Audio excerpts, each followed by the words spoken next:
¿Hasta qué punto te Sí, dolió el haber fallado como madre? ¿Sentiste que fallaste como madre? uy, sí, claro. Mira, yo fui mamá soltera y cuidé a mis hijos durante mucho tiempo, obviamente, y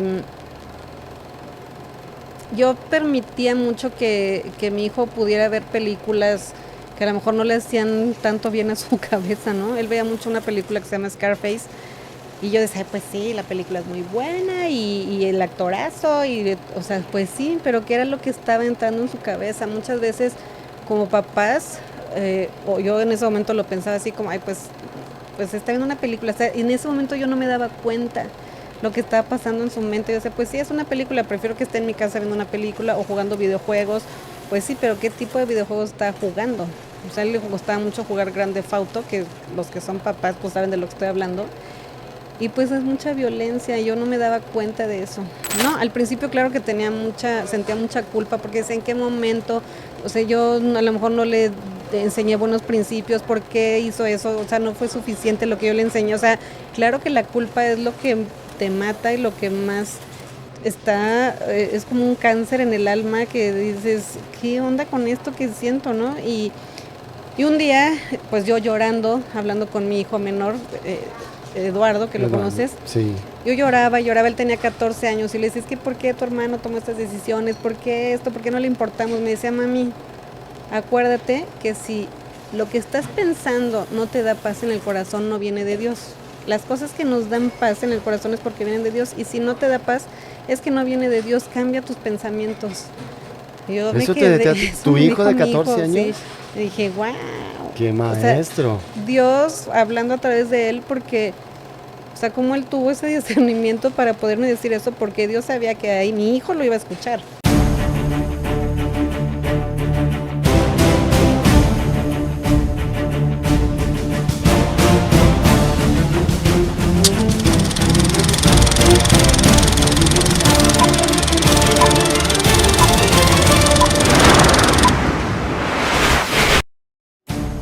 Arrancamos tu podcast Desnudando al Escritor, en el cual no nos quitamos la ropa, desnudamos el alma y el corazón de nuestros invitados.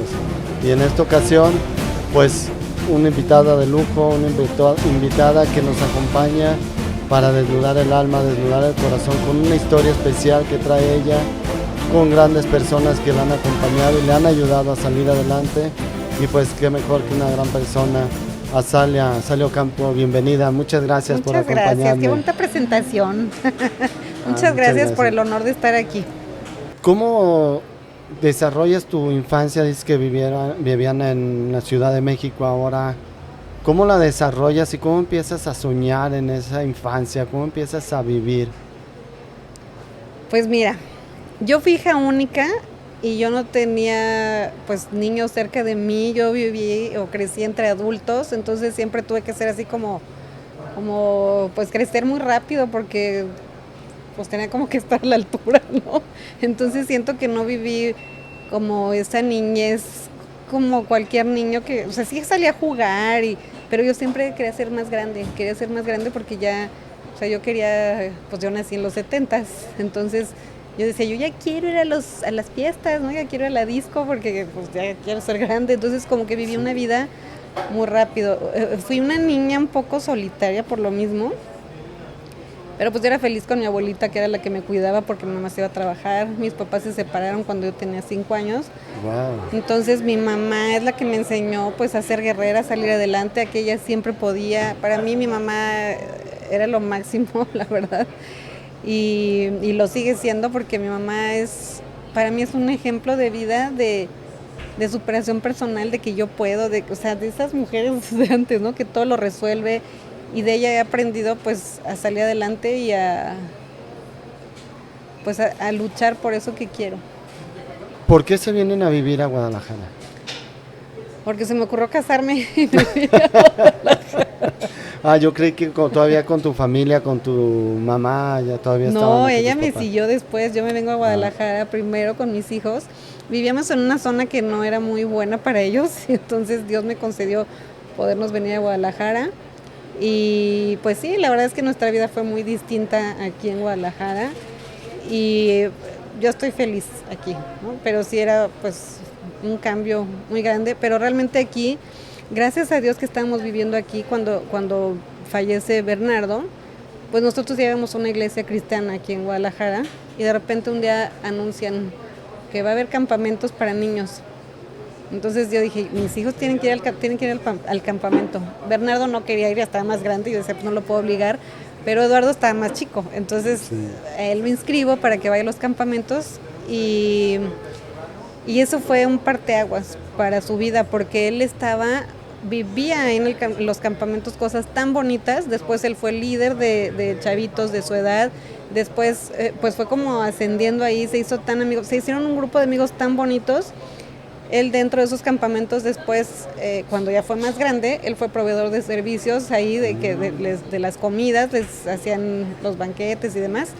Y ahora, pues el dueño de este campamento es cliente de mi hijo y le lleva las redes sociales. Entonces, eso ha sido como pues una amistad desde que él era niño y pues somos amigos también de su familia, de este chico y ha sido un parteaguas porque además pues él tenía un sentido tenía un sentido su vida. Cuando muere su hermano, pues él tenía como esa red de apoyo de todos sus amigos, de que sabía que iba a los campamentos, para él era importante servir en la iglesia también. Y yo creo que eso fue pues muy muy bueno. Si hubiéramos estado en México, yo creo que esta red de apoyo no lo hubiera tenido, sobre todo él a su edad que pues no tenía a lo mejor tantas herramientas, ¿no? Y el hecho de estar acá, pues tuvo todas esas amistades. Te sentiste abrazada, sí. También él también lo vivió. Sí. ¿Qué fue lo que llevó a esta situación? A lo mejor muchas veces podemos justificar o podemos criticar que es falta de atención, que los descuida uno, pero también nosotros como hijos tomamos un camino, tomamos decisiones. Claro. Y que hacemos, ahora sí, ponemos oídos sordos, como dice mi papá, a lo que nos dicen los padres. ¿Hasta qué punto te dolió el haber fallado como madre? ¿Sentiste que fallaste como madre? Uy, sí, claro. Mira, yo fui mamá soltera y cuidé a mis hijos durante mucho tiempo, obviamente. Y yo permitía mucho que mi hijo pudiera ver películas que a lo mejor no le hacían tanto bien a su cabeza, ¿no? Él veía mucho una película que se llama Scarface. Y yo decía, pues sí, la película es muy buena y el actorazo, o sea, pues sí, pero ¿qué era lo que estaba entrando en su cabeza? Muchas veces como papás, o yo en ese momento lo pensaba así como, ay, pues está viendo una película. O sea, en ese momento yo no me daba cuenta lo que estaba pasando en su mente. Yo decía, pues sí, es una película, prefiero que esté en mi casa viendo una película o jugando videojuegos. Pues sí, pero ¿qué tipo de videojuegos está jugando?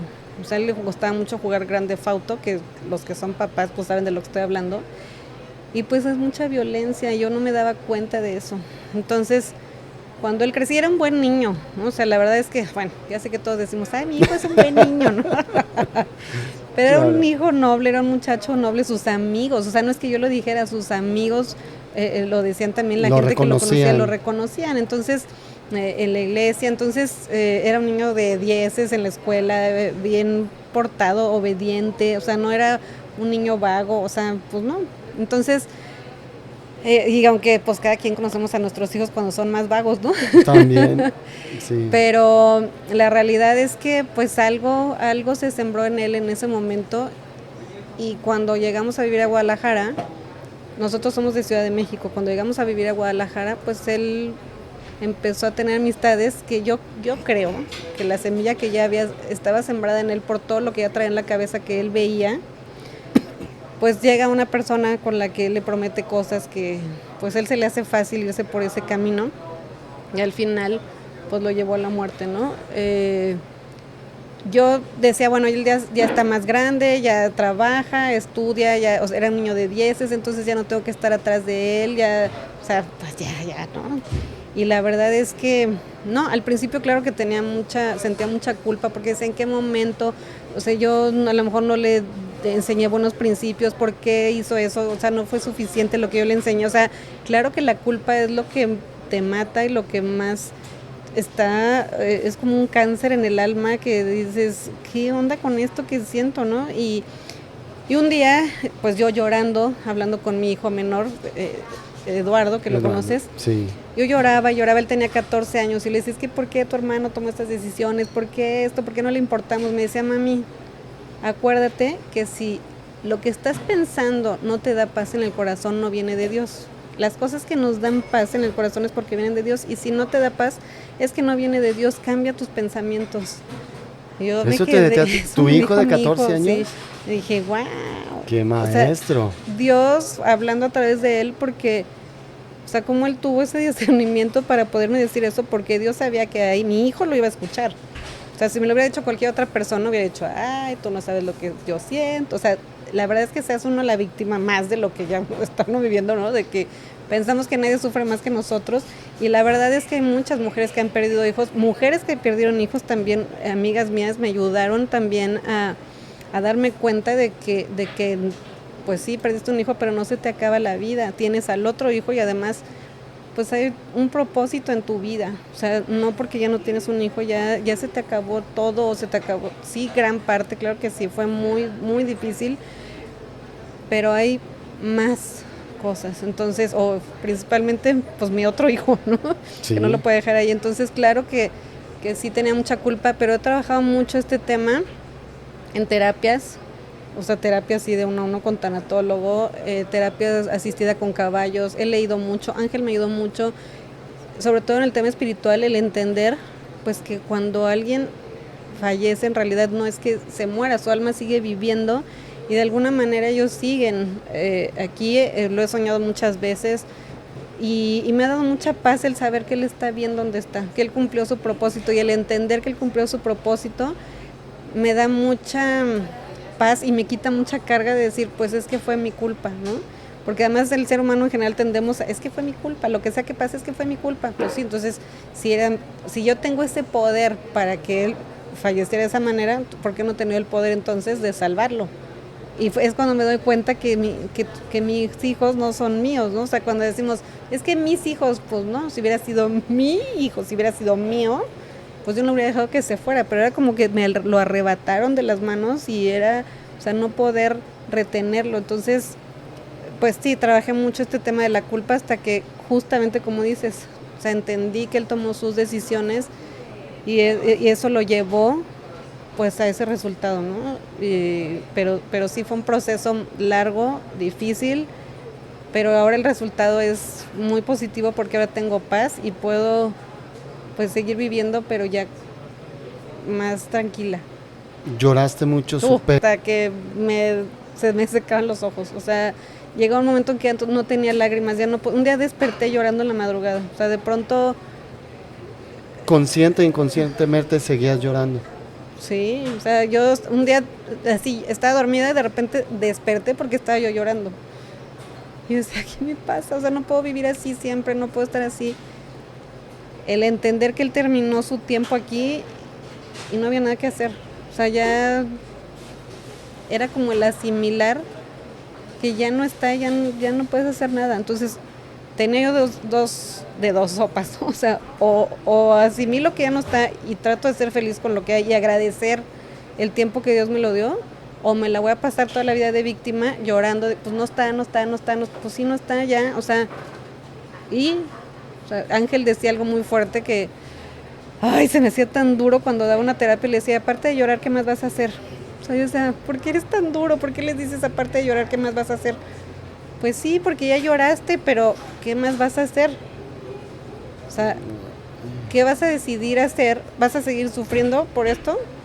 ¿O vas a ver cómo disfrutar la vida, cómo ayudar a otras personas? O sea, el servir y el hacer algo con esto que tienes, esto que te está pasando.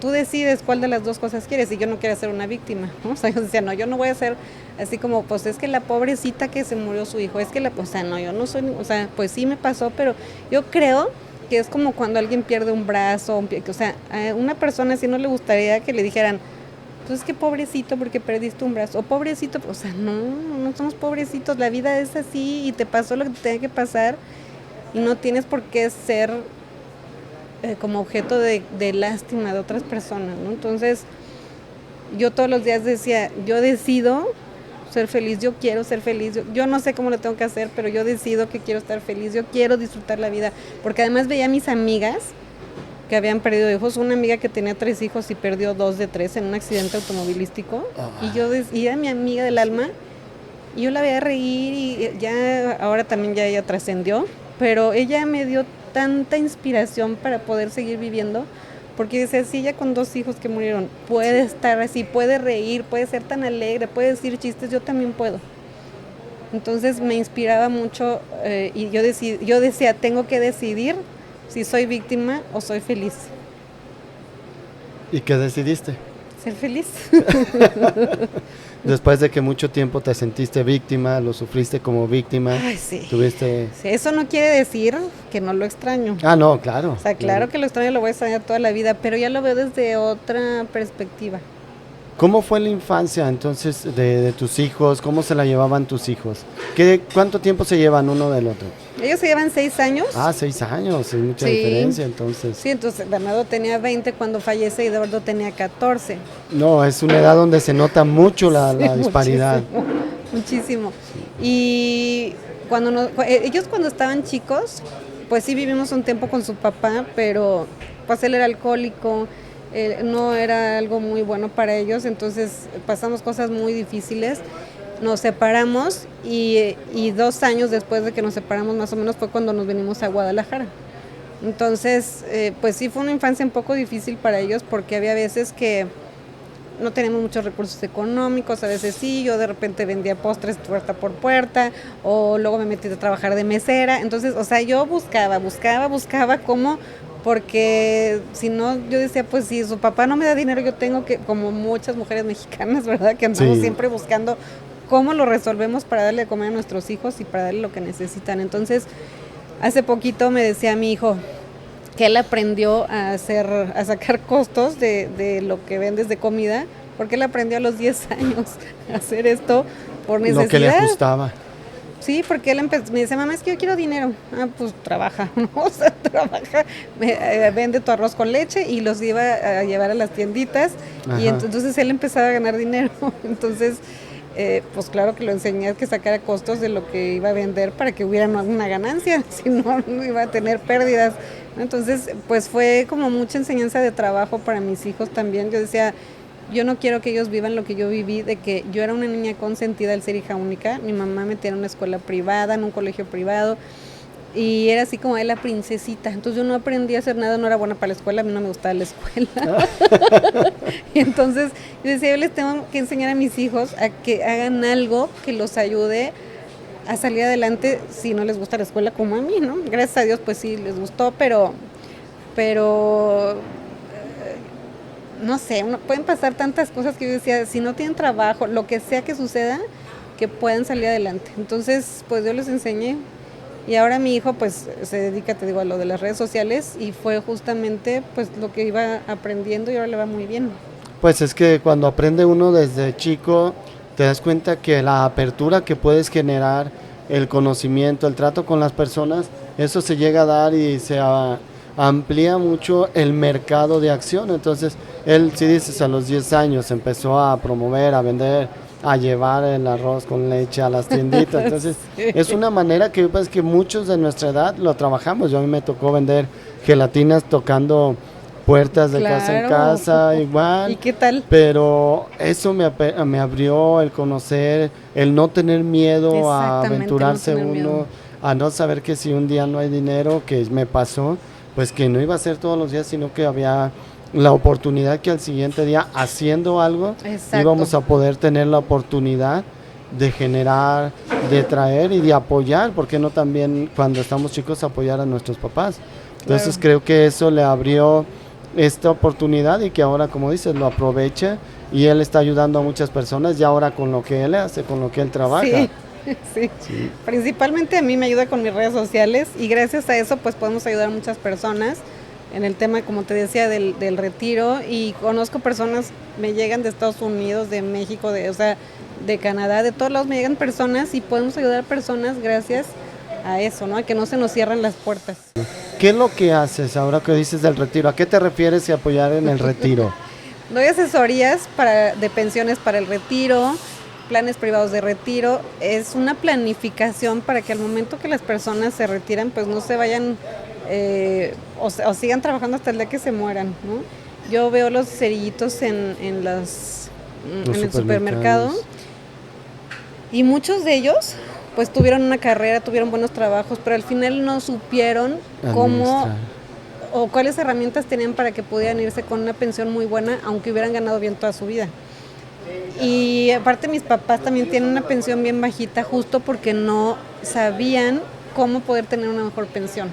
Ay, ¿no? Entonces yo quiero ayudar a esas personas que han trabajado toda su vida y que además no son conscientes de que pueden tener un mejor retiro, ¿no? Que me ha tocado mucha gente que dice, pero pues si ahorita no tengo dinero para ahorrar, no, pues si ahorita no tienes dinero para ahorrar, cuando seas viejito menos vas a tener dinero para ahorrar, vas a estar enfermo, vas a necesitar más dinero, además ya no quieren tener hijos, ¿quién te va a cuidar? O sea, yo pienso que el negocio que viene a futuro son los asilos, porque ya no quieren tener hijos, ¿quién los va a cuidar? Y además, pues quién les va a pagar también, o quién, de dónde se van a mantener, ¿no? Entonces yo me doy cuenta que en general el pueblo mexicano no somos, o en general el ser humano no somos capaces de visualizar ese viejito que traemos dentro, que en algún momento va a florecer, y no estamos cuidándolo, y en el momento que ya florezca, o sea, ¿quién va a cuidar ese viejito?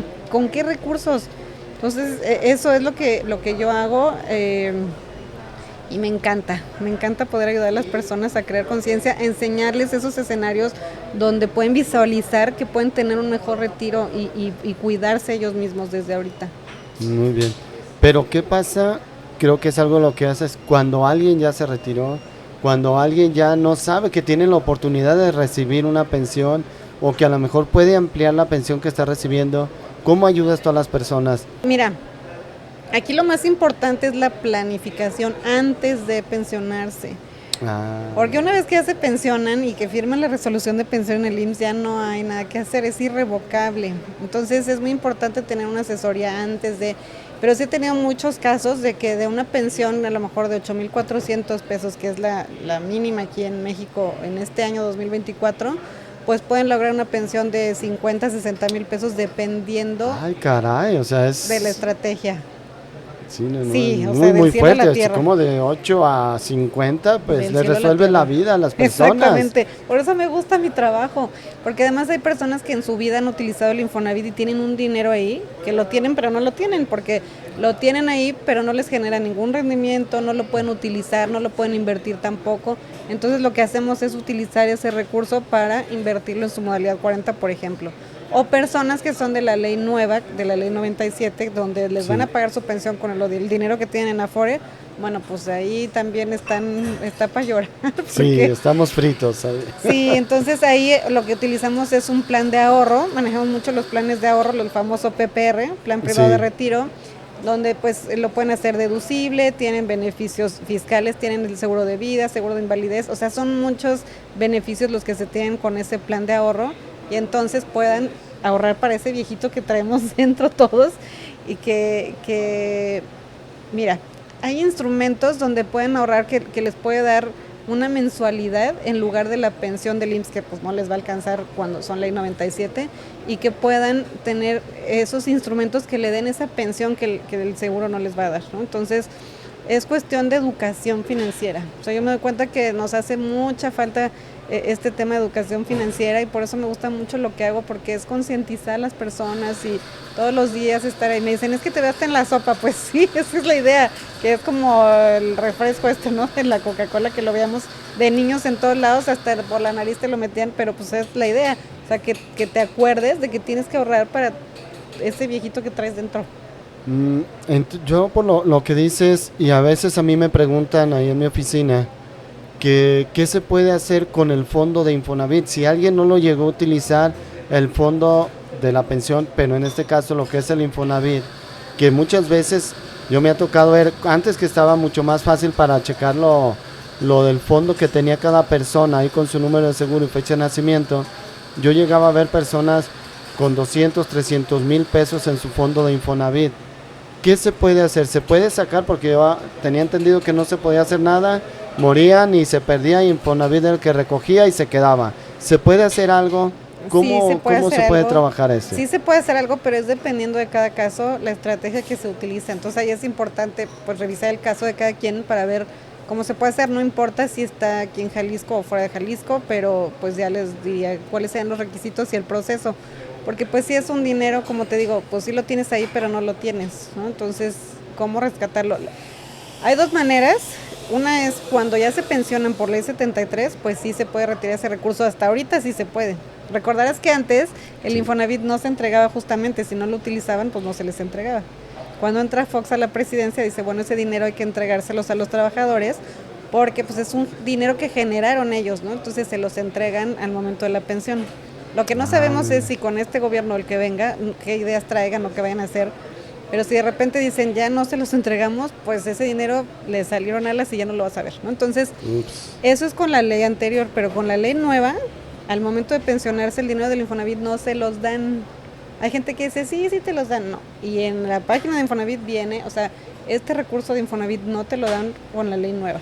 Entonces, pues mejor hay que sacar ese recurso para que lo puedan utilizar en alguna inversión o en liquidar sus deudas o en lo que en la universidad de sus hijos. Me ha tocado clientes que lo utilizan para eso y al final pues es utilizar ese recurso que tienen ahí, que han generado durante tanto tiempo, utilizarlo en alguna otra inversión o algo que necesiten ya tenerlo líquido. Entonces, si yo tengo un fondo de Infonavit y estoy a punto de pensionarme, ¿puedo retirar ese fondo o es mejor retirarlo antes? Antes. Si ya estás a punto de pensionarte, sobre todo si es ley 73, mejor espérate. Espérate que te pensiones y que te lo den, porque ya te lo van a dar. Y los que están por pensiones o los que estamos, yo me incluyo en ellos por parte de pensiones del Estado, ¿qué se puede hacer? ¿Todo es solamente hasta la jubilación o si hay una manera de pensionarse a cierta etapa, a cierto tiempo? Con temas de ISSSTE, pues necesitan cierto número de años para poderse pensionar, pero hay ocasiones en que tengo clientes que cotizaron en ISSSTE y también en IMSS. Entonces hay algo que se llama portabilidad de derechos, pero siempre y cuando los que sean de ISSSTE hayan cotizado con la ley nueva, que ahí es a partir del 2008 para acá, que empezaron a cotizar, que se llama cuentas individuales. En el ISSSTE se le llama 10º transitorio a la ley anterior y cuentas individuales a la ley nueva.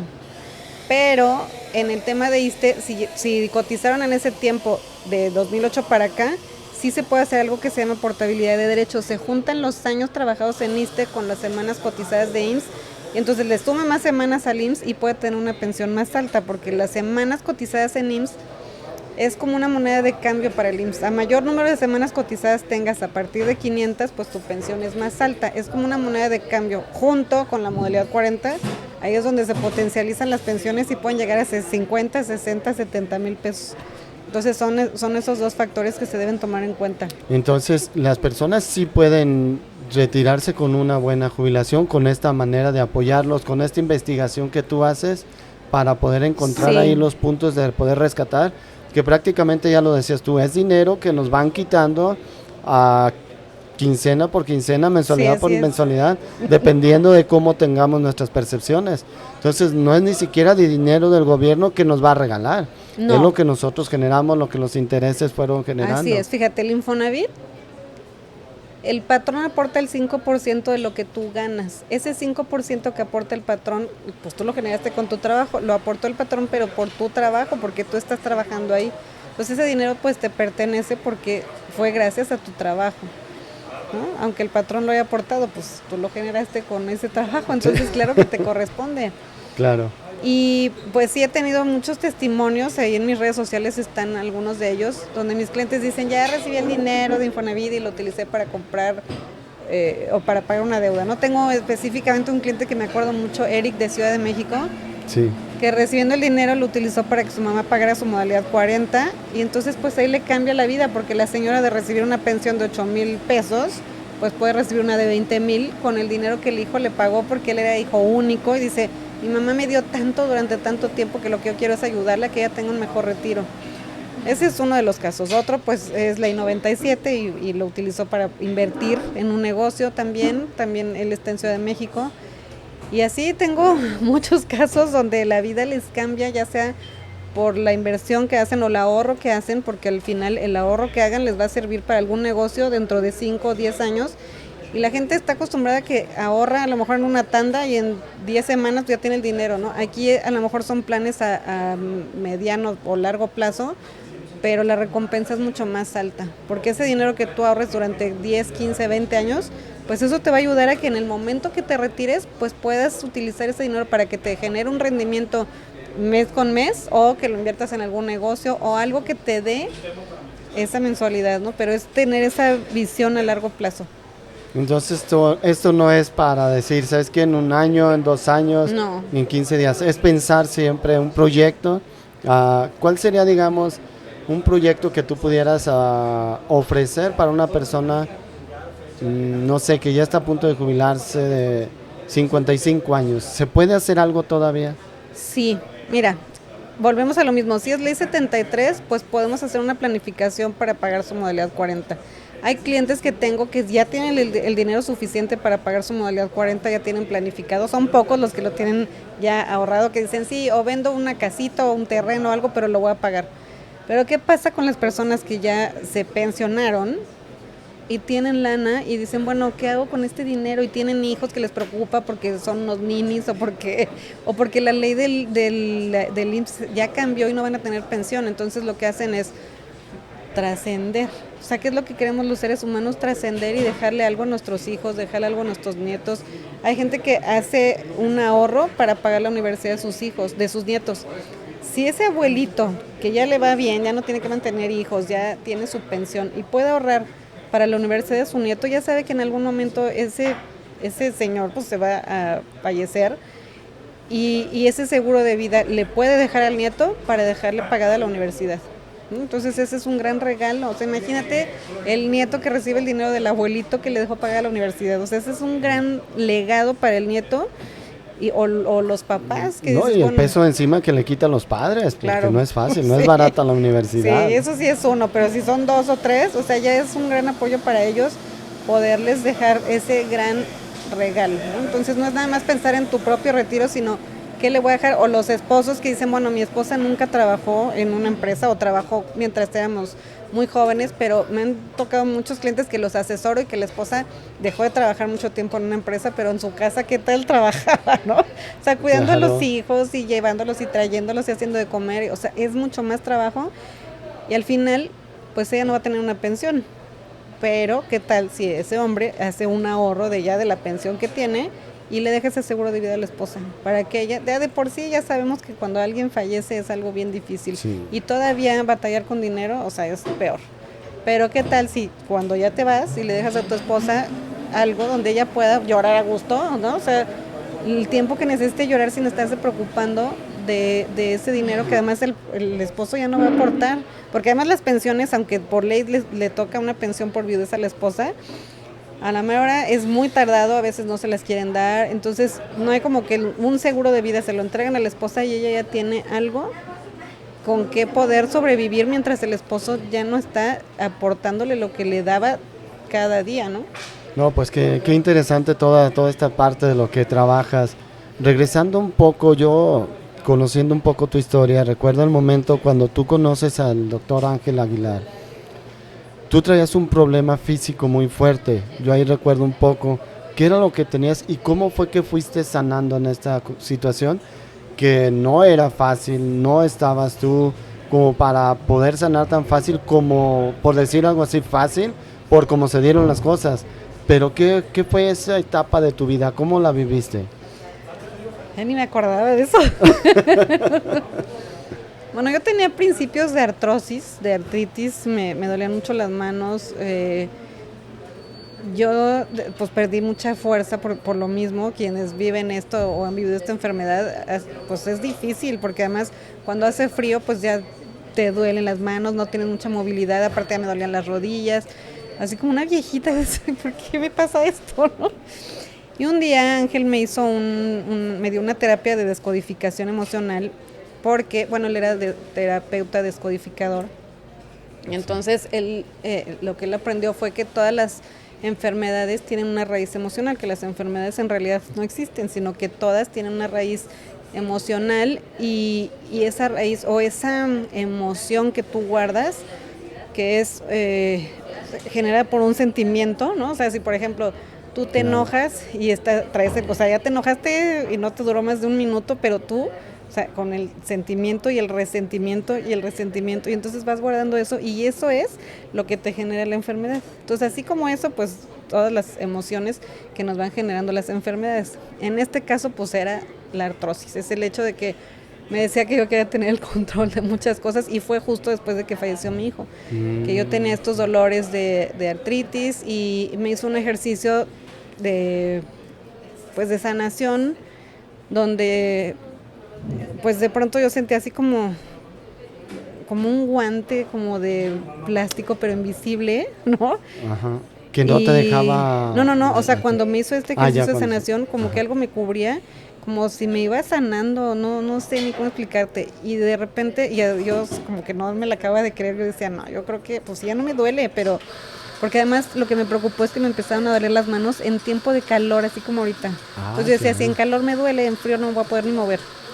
Y me ayudó justamente con este tema de la descodificación y dije, wow, pues esto sí funciona, ¿no? Y a partir de ahí jamás me volvieron a doler las manos, nunca más. Además ahora pues trato de cuidar la alimentación también y sobre todo las emociones y los pensamientos. Porque algo que aprendí con él es que todos los pensamientos, y esto a lo mejor ya lo saben muchas personas, pero sí vale la pena recordar que los pensamientos generan emociones, las emociones te generan las acciones, ¿no? O sea, la acción que vas a tomar y eso es lo que te lleva a la vida que tú tienes, ¿no? O sea, si lo analizamos un poco, pues sí es cierto, siempre que pienso algo, pues eso me va a generar una emoción y entonces lo más importante es detener los pensamientos, como cuando mi hijo me decía, mamá, no estés pensando en eso, o sea, de que, ¿por qué mi hijo? O sea, pues ya no estés pensando, o sea, controla tus pensamientos. Mi mamá me dice, pues es que no puedo evitar pensar esto, pues no puedes evitar que te llegue el pensamiento, pero sí lo puedes controlar, decir next, o sea, no quiero este pensamiento que me genera esta emoción. Hay un libro muy bueno que se llama Deja de ser tú. Mira. Hablando de escritores, sí. De Joe Dispenza, donde él habla de las emociones, cómo son como la droga, ¿no? Para tu cuerpo, o sea, si tú le das a tu cuerpo alegría, como la Macarena, ¿no? Ándale, pues por algo. Tu cuerpo está acostumbrado a recibir esa alegría, esa felicidad, y tu cuerpo te pide más de lo que le estás dando, pero si tú le das a tu cuerpo enojos, preocupaciones, el cuerpo te va pidiendo más, como la droga, tienes que meterle más para sentir. Entonces, mientras mayor carga le metes de enojo, de preocupación, es cuando pues lo siente, porque ya no siente con el grado que tú le metías esa cantidad de preocupación o de enojo. Entonces, ¿qué es lo que le estás dando a tu cuerpo? ¿Qué es lo que más te pide? Que hay que cuidar esa parte, porque mientras tú más descargas le metas de enojo, de tristeza, de todas esas emociones que no te hacen bien, pues como para qué te estás dañando al cuerpo, ¿no? Entonces mejor meterle alegría, meterle felicidad, meterle, o sea, pensamiento, todo empieza desde el pensamiento. Entonces eso es algo que yo he aprendido y me ha funcionado muy bien, tanto como para manejar ese tema de la tristeza, cuando me empiezo a sentir triste, que ya tiene mucho tiempo que ya no me siento así como de depresión y demás, pero me empiezo a sentir triste y pienso, bueno, mi hijo ya no está, pero estuvo, gracias, agradezco a Dios porque estuviste aquí. Entonces es cambiar ese pensamiento a positivo para cambiar esa emoción.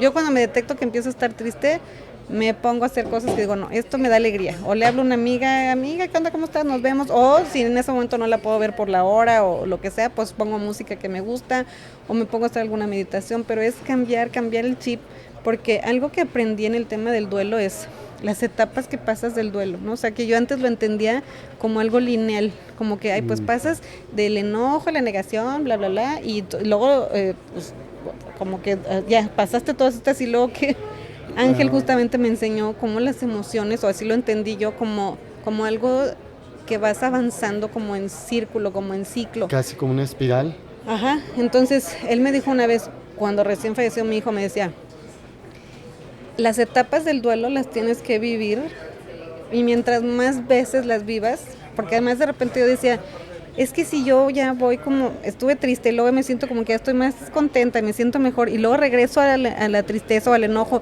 siento que retrocedo y me decían, no es que retrocedas, es que vas pasando por los ciclos y cuando tú pasas por el ciclo de la tristeza o del enojo es porque vas a pasar otra vez por el ciclo de la felicidad y vas, o sea, de la aceptación y vas a volver, pero ya pasas como con menos intensidad por esa parte del enojo, de la tristeza. Lo más importante es que no te quedes atorado en el ojo o en el enojo o en la tristeza, porque entonces ahí empiezas a profundizar y es cuando se empiezan a crear raíces de amargura, raíces de tristeza, o sea, te vas profundizando en esa emoción y es lo que nos hace daño.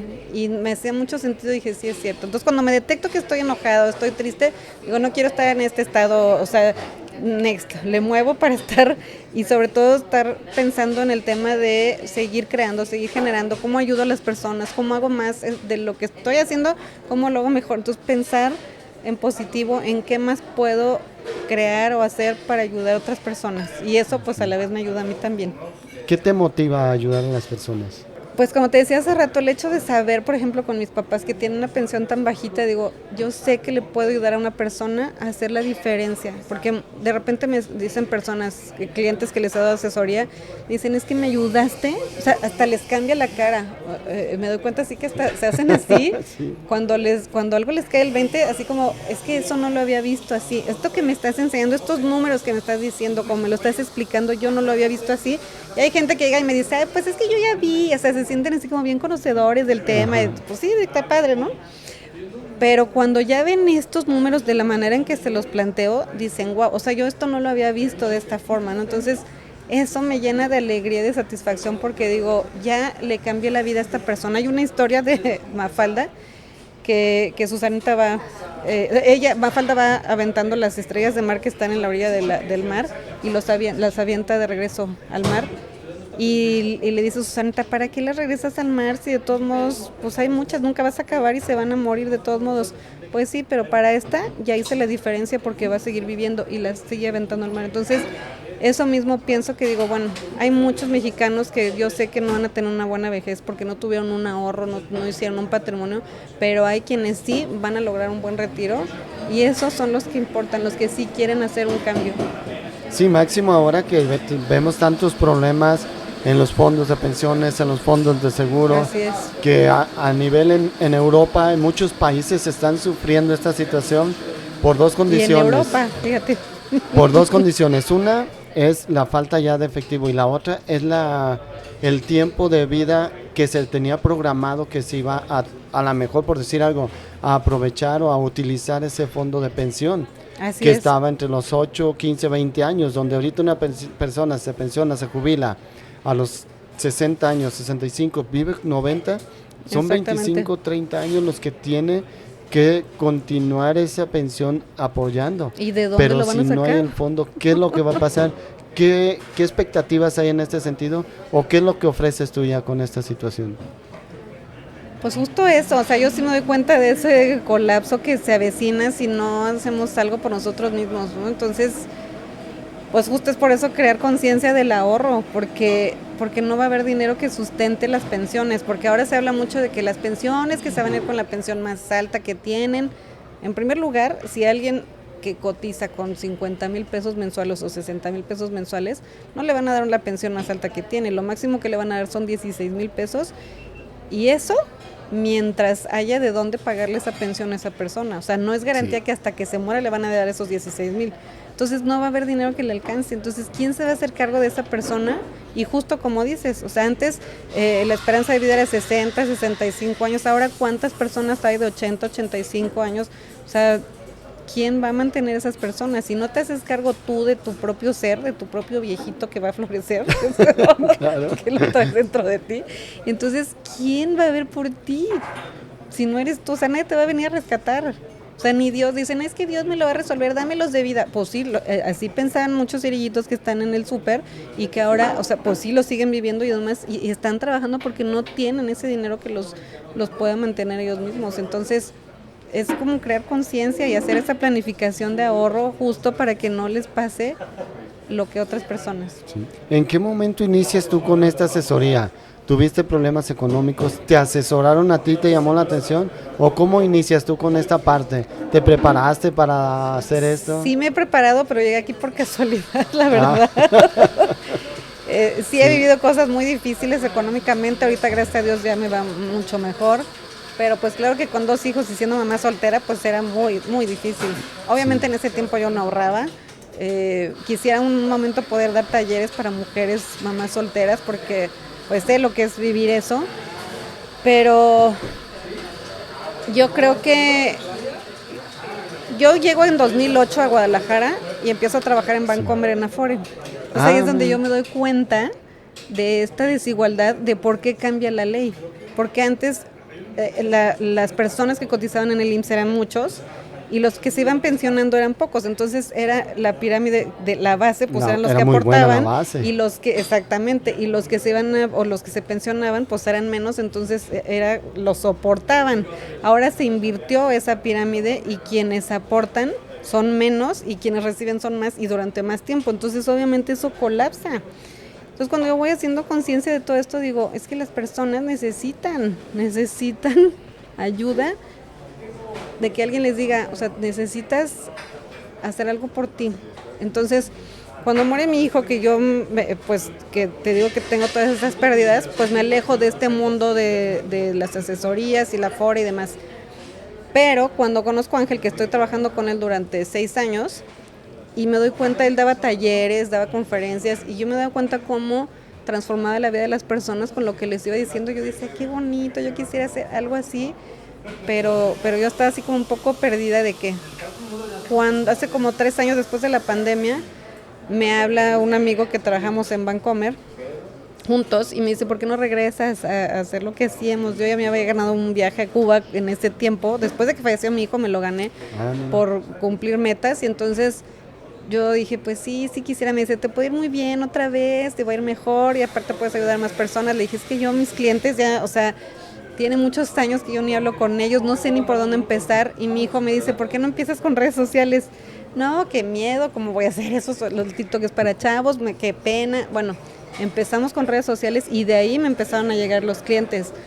Y yo decía, wow, o sea, conozco gente tan interesante, además gente que sí quiere ser ayudada, o sea, no es estar tocando puertas a ver quién quiere que le ayudes, o sea, es ayudar a las personas que sí quieren ser ayudadas.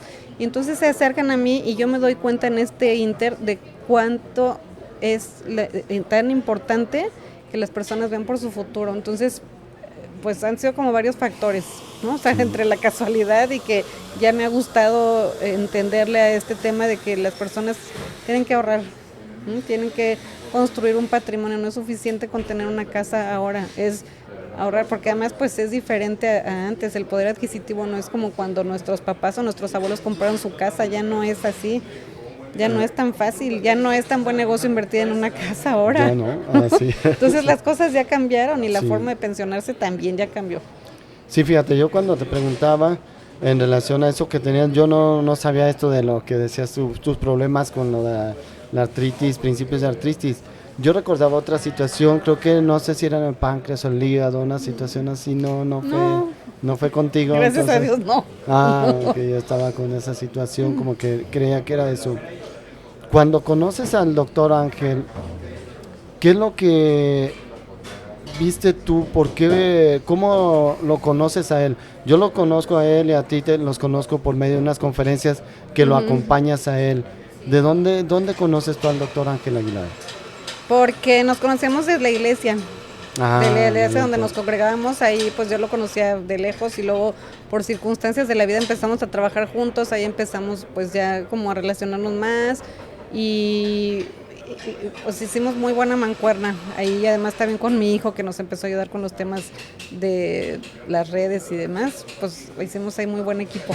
Sí, yo veía los talleres, siempre estaba tu hijo, siempre ahí al pie del cañón apoyándonos con todo lo necesario. Sí, formamos un muy buen equipo de trabajo y la verdad una familia también, porque fue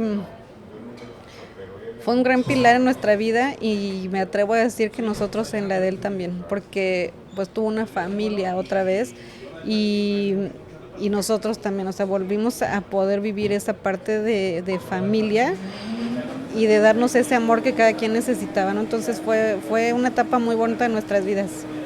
Mira, qué bien. No sabía yo toda esa parte, pero qué bueno. ¿Quién les duele a Zalia? Ay, pues yo creo que ahorita lo que me duele es mi país. Porque gracias a Dios ahora pues he trabajado en las áreas de mi vida y más bien lo que me duele es como ver que las personas la indolencia de las personas, tanto para sí mismas como para los demás. ¿no? O sea, como esa individualidad de pues yo veo por mí, para mí, y está bien, porque si tú no estás bien, pues tampoco puede estar bien el otro, pero no al grado de que no me importa que el otro no esté bien o que alguien se haga cargo de mí, a ver cómo le hacen, ¿no? Por ejemplo, en los temas de los gastos funerarios, o sea, yo digo, yo ya compré mis gastos funerarios porque, o estoy pagando mis gastos funerarios porque, digo, si yo me muero, yo no le quiero dejar un problema a mi hijo, a mi mamá, o sea, de, pues me muero y a ver, hagan lo que quieran, ¿no? O sea, conozco personas que dicen, ay, pues si me muero, ay, que hagan como que, yo digo, no, o sea, ese es el tipo de cosas que yo digo, bueno, hay que ver por mí mismo, entonces lo que me duele realmente es mi país en muchos sentidos, pero específicamente lo que yo veo que es como la previsión, pues me doy cuenta de muchas cosas, los comentarios que me ponen a veces en redes sociales, que casi todos son buenos, pero de repente la gente que desde su, pues yo creo que desde su daño desde el interior, ¿no? Sí. Es que sacan todo eso. Tengo muy claro que no es por mí, o sea, digo, pues la gente que escribe esas cosas, pues es porque le ha ido mal en la vida y sacan su enojo, ¿no? De alguna manera.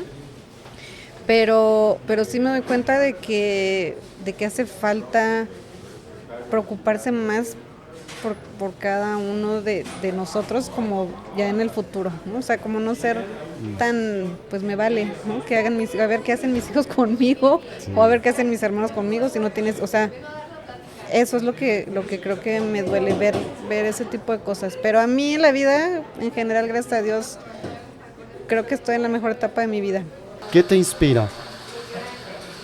Personas como tú, la verdad. Muchas gracias, muchas gracias. Porque estás haciendo algo que yo quiero hacer y que digo, pues si me inspira porque digo, sí lo puedo hacer, ¿no? O sea, el hecho de ver personas que tienen logros en la vida, pero no nada más logros económicos o logros profesionales, logros de familia también, porque además yo veo que vienes con tus hijos, cuando vas has ido con tus hijas, estás con tu esposa, o sea, tienes una familia y eso a mí me inspira, porque digo, yo no estoy así como que yo diga, ay, pues es que yo no tengo esposo, yo nunca quiero más, y estoy, o sea, no quiero saber nada de los hombres, no, o sea, a mí me inspira que digo, sí hay hombres con los que puedes hacer una pareja bien, sí puede uno formar otra vez una familia, y eso se me hace muy bonito, se me hace muy inspirador.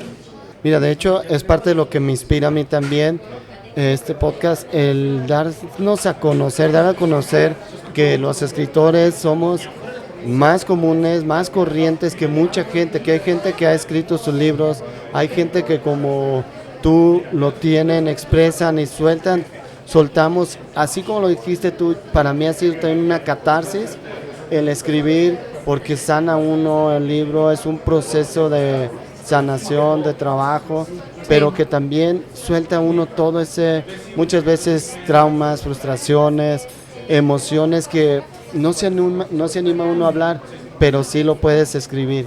Entonces, sí, es más fácil. Sí es una manera de liberarnos. Entonces, por eso también me motiva a mí, me ilusiona que otras personas se animen a escribir sus libros, se animen a hacer lo que soñamos. Y a veces vamos a tropezar, es algo que soñamos, pero pues no se dio y hay que darle la vuelta. Este ya fue otro y hay que abrir nuevos sueños, nuevas expectativas. Y qué bueno que es una manera, y para mí también esto me ilusiona mucho también. Dentro de todo esto, pues a lo que me comentas, tuviste muy poca relación con tu papá, fue algo difícil, pero veo en tus ojos que hay tranquilidad, que hay paz. ¿Qué te da paz? Me da paz saber que no estoy sola, que aunque no tuve un papá terrenal, tengo un papá celestial y que él me ha dado lo que he necesitado siempre sin que yo me diera cuenta. Y que además, pues ahora claro que tengo a quien representa a mi papá, que es José, el esposo de mi mamá, que me da ese amor de papá, que a lo mejor de niña no lo tuve, pero que ahora sí, y que yo llego a su casa y me dice, hola mi reina, ¿cómo estás? Y me llena de amor, y yo digo, sí, qué bonito, qué bien. Eso me hace muy feliz. ¿Qué es algo que te haya gustado preguntarle o vivir con tu papá?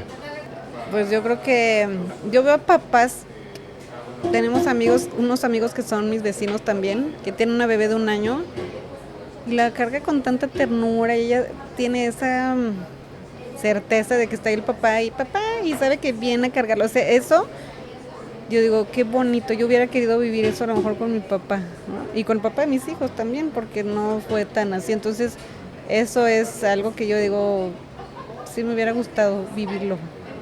Ya para ir cerrando, una frase, una expresión, un consejo, algo que quisieras dejar a nuestro público, algo que quisieras dar para que trasciendan, para que no se sientan, que sepan que esto es un proceso y que a pesar de las caídas como tú has tenido, pues se puede seguir adelante. Ahora estás disfrutando, veo que has viajado, te has llevado a tu mamá, entonces ver que sí se logran, sí soñar, sí se puede hacer realidad muchas veces los sueños.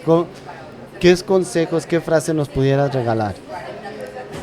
Bueno, ya para cerrar te voy a contar esta corta historia. Ahorita que mencionas de viajar, cuando yo era niña veíamos la película de Superman en el cine y cuando se cae Luisa Lane a las cataratas del Niágara y mi mamá decía, ay, las cataratas, un día las vamos a conocer y un día las vamos a conocer, y yo me quedé con eso desde niña. El año pasado, gracias a Dios, tuvimos la oportunidad de festejar el cumpleaños de mi mamá en las cataratas del Niágara y yo le decía, mamá, es que este es tu sueño, o sea, ya estamos aquí, lo que siempre soñaste. Y me dice, ella no lo recordaba. No se acordaba que era su sueño. Pero a ti se te grabó. Me dice, ¿en serio? Le dije, sí. Le dije, mamá, dejaste de soñar. Y me mueve tanto porque yo creo que en la vida muchas veces dejamos de soñar porque creemos que no se puede. Y hace poquito le di una asesoría a una señora que le dije, su tarea, porque ella no quiere dejar de trabajar, y la hija dice, es que ya quiero pagarle su modalidad 40 para que tenga una pensión y ya no trabaja de cajera en el Walmart. Le digo, señora, ¿usted ha soñado alguna vez que quiere hacer algo? Pues le costaba trabajo acordarse que alguna vez soñó. Y le platiqué esta historia de mi mamá y le dije, le voy a dejar de tarea que escriba las cosas que usted soñaba de niña, que no había logrado hacer y que ahora sí lo puede hacer porque va a tener una pensión, que va a poder usted hacer lo que se le pegue la gana. Entonces, vuelva a soñar. Entonces, yo creo que cuando volvemos a soñar, volvemos a tener ese fuego en el corazón que nos hace movernos y lograr lo que queremos. Y yo creo que el mensaje de hoy es, nunca dejes de soñar porque sí lo puedes lograr. ¿Cuál es tu mayor sueño?